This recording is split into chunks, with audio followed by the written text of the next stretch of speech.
hadirkan Anna Adenwong dan Amy di podcastnya Dr. Richard Lee berpotensi terjerat hukum.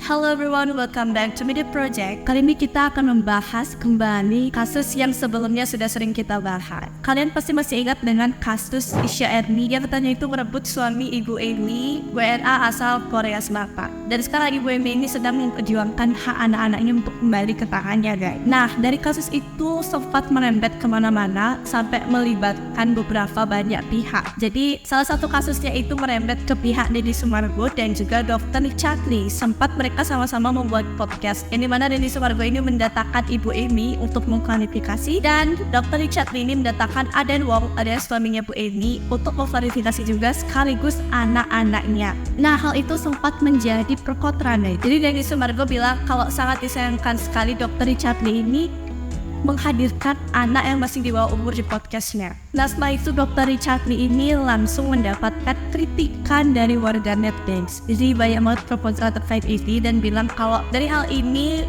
muncullah komentar-komentar netizen yang mengatakan anaknya itu tidak sepantasnya untuk berbicara seperti itu, guys. Nah, pada buntutnya Dr. Richard Lee ini setelah ditanggapi oleh pakar hukum, katanya Dr. Richard Lee ini berpotensi untuk terjerat hukum. Kayak panik gitu ya. Panik lah, masa enggak? Buntutnya si Dr. Richard Lee ini meminta maaf, guys, karena merasa bersalah dan bilang akan mengikuti saran dari netizen. Kuat banget.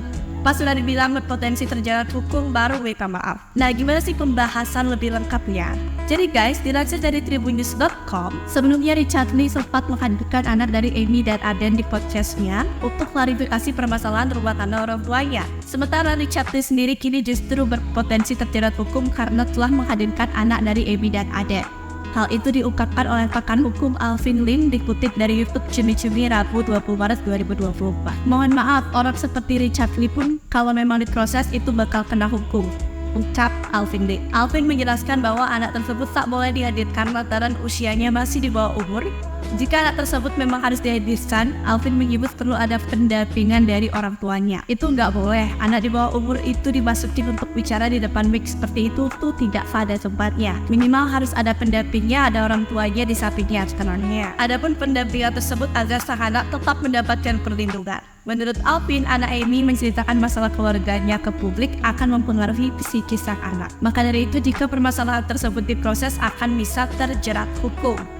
Termasuk Richard Lee yang telah menghadirkan anak Amy di podcastnya. Ini yang saya bilang, kalau diproses bakal kena itu. Dan yang menginterview juga kena karena itu udah abusive.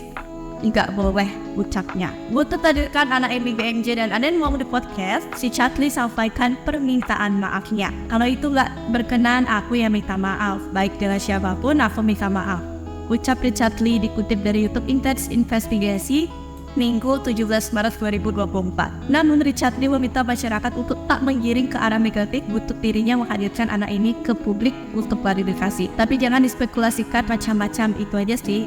Karena kemarin aku lihat mulai dispekulasikan macam-macam. Jangan-jangan gak telepon, jangan-jangan gak ini, jangan-jangan sama dia Bang Hotman. Aku gak ada hubungan apapun, ungkapnya. Lebih lanjut, Richard Lee pun menuturkan dirinya bakal menerima saran dan masukan dari masyarakat. Mohon maaf dokter, ini kayaknya warganet udah pada kecewa banget nih sama Dr. Richard Lee karena gak seharusnya anak di bawah umur itu hadir di podcast untuk berbicara hal seperti itu, guys. Karena itu bisa berpengaruh ke psikis anak itu sendiri. Dan banyak juga warganet yang berkomentar, telat banget sih, sadarnya banget sih klarifikasinya gitu. Pas giliran udah mau terjerat hukum aja baru minta maaf. Ya, begitulah kehidupan, guys ya. Penyesalan selalu akan datang di akhir. Kalau menurut tanggapan kalian gimana pembahasan kali ini? Coba tuliskan di kolom komentar. Dan segitu dulu pembahasan kita di video kali ini. Jangan lupa untuk like, comment, and subscribe channel Media Project. Dan jangan lupa untuk nyalakan notifikasi kalian untuk selalu mengetahui update terbaru dari Media Project. Thank you so much for watching and see you next video. Bye-bye.